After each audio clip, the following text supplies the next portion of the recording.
Hey, we'll get to that in just a second. But before we get to all this bowl action here, I want to give you guys the latest on the coaching front here. Now, I know Billy Napier was officially announced on Sunday in Gainesville. And I'm not going to have anything on his presser here. I'm going to wait for the next episode, which will come out on Tuesday. Just so much going on with the bowl games and the SEC championship game. I thought it would be a little too much to shovel in here. But good news for the Gators. And this is something that we talked about when Billy Napier was officially made the hire. He's bringing his Louisiana defensive coordinator, Patrick Tooney, to Gainesville. And Louisiana had a top 10 scoring defense in the country last season. This was an assistant coach that I've been hearing a lot of great things about. And he was going to be a hot commodity here this offseason. So you're keeping that Louisiana tie together. Defensive coordinator, head coach now coming to the Florida Gators. We all know what an issue the defense has been in Gainesville in recent seasons under Todd Grantham. So Tooney hopefully can get that thing resolved. And the only other thing I got on Billy Napier real quick, his contract details came out. 7-year contract, $51.8 million. He's the 5th highest paid coach in the SEC as of today. He's going to make $7.1 million his first season. And that's a hell of a lot of money. I mean, this is Coach O money that right after he won the national championship got himself a big raise. But that's the price of doing business in the SEC. Billy Napier is now your 5th highest paid SEC coach. Now, there'll be some other guys here that get raises and probably knock that down a peg or two. But it's interesting that the Gators, and I don't want to say broke the bank here because we're seeing $100 million contracts across college football. But 7 years, $51.8 million for Billy Napier. He's got to be a happy man. And speaking of contracts, Lane Kiffin down at Ole Miss, he got himself a new contract, raise and extension.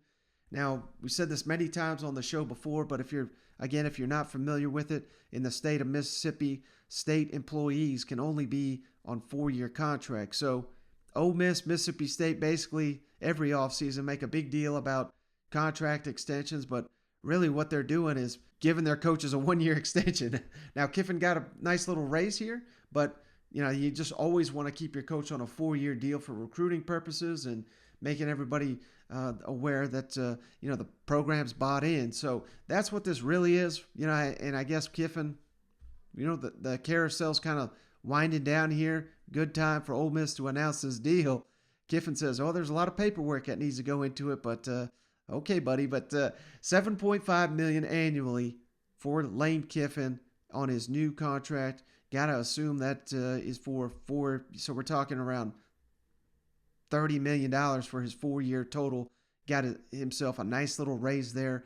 And, the latest, this just announced right as I'm sitting here recording this, but Oklahoma has finalized a deal with Clemson defensive coordinator Brent Venables. That was a name to watch there. If you go back and that's someone that we talked about for the Oklahoma job. That was going to be a prime candidate. He is now officially the new Oklahoma coach, Brent Venables.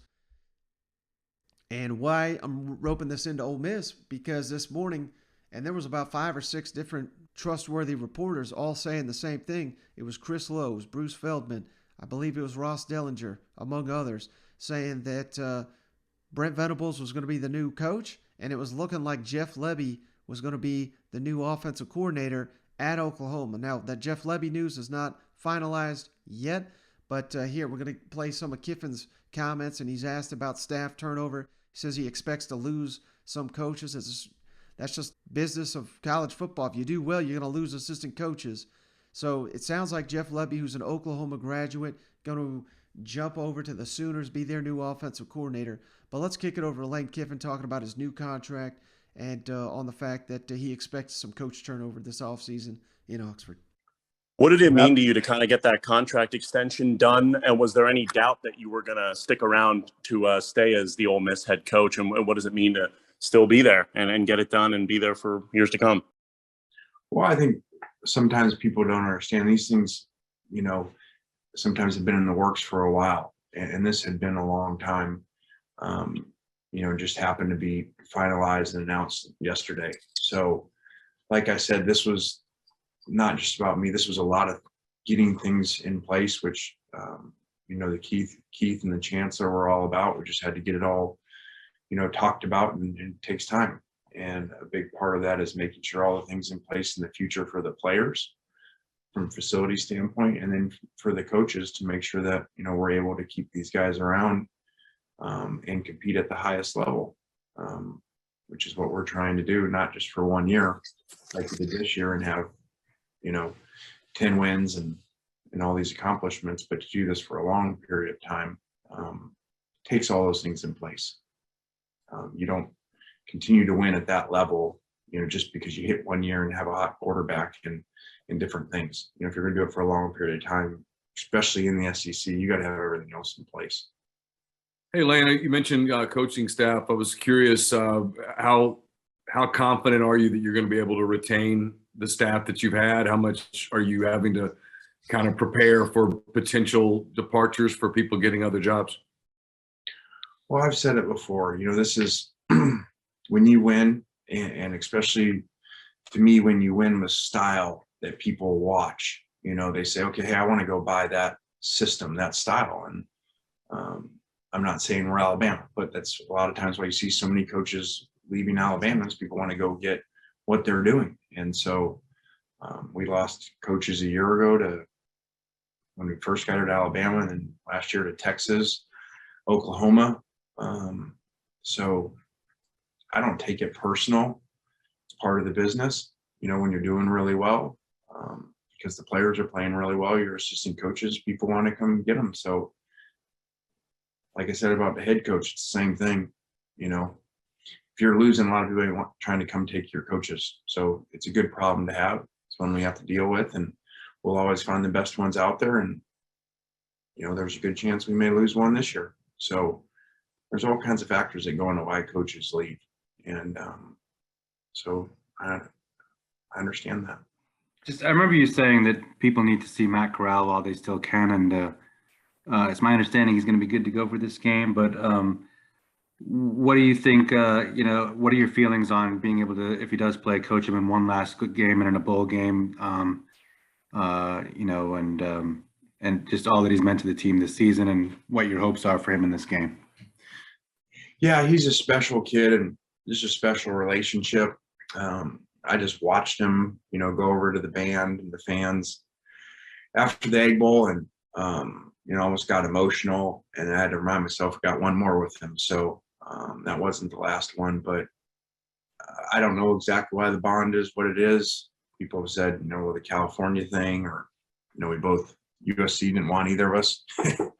They got rid of him and me both. But I just love seeing how far he's come. I love stories. Just had a recruit also ask, what do you like most about coaching? Is when you see a transformation in a college kid, whether that's him or Sam Williams.